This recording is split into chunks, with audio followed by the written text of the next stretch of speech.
ஒரு பொண்ணு பிரியா ஒரு அப்பார்ட்மெண்ட்ல தனியா இருந்தா. நைட் டைம் சைலண்டா இருந்தது.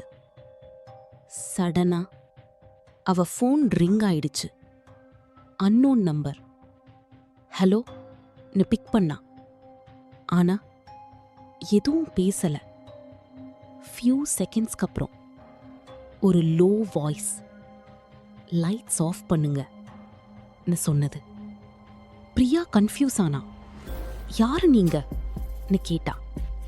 Call cut. அவ கொஞ்சம் அன்ஈஸியா ஃபீல் பண்ணா. ஆனா இக்னோர் பண்ணா. ஃபியூ மினிட்ஸ்க்கு அப்புறம் அகெயின் கால். Same number. இப்போ அந்த வாய்ஸ், உங்க பின்னாடி இருக்கேன்னு சொன்னது. பிரியா ஃபுல்லா பயந்துடுச்சு. இம்மீடியட்லி லைட் ஆன் பண்ணா. ரூம் ஃபுல்லா செக் பண்ணா. யாரும் இல்ல. அவ பயத்துல போலீஸ்க்கு கால் பண்ணா. கொஞ்ச நேரத்துல போலீஸ் வந்துடுச்சு. ஃபுல் ஹவுஸ் சர்ச் பண்ணாங்க. Doors locked, Windows closed. யாரும் இல்ல. போலீஸ் சொன்னாங்க மேபி பிராங்க் காலா இருக்கும்னு. ஆனா பிரியாக்கு ஏதோ சரியில்லைன்னு ஃபீல்.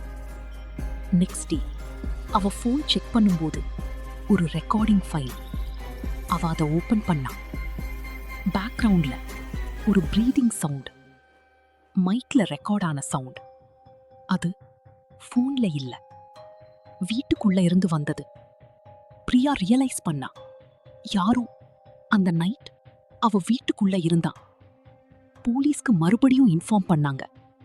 இப்போ சீரியஸ் இன்வெஸ்டிகேஷன் ஸ்டார்ட் ஆயிடுச்சு. அபார்ட்மெண்ட் சிசிடிவி செக் பண்ணாங்க. ஒரு டீட்டெயில் எல்லாத்தையும் மாத்திடுச்சு.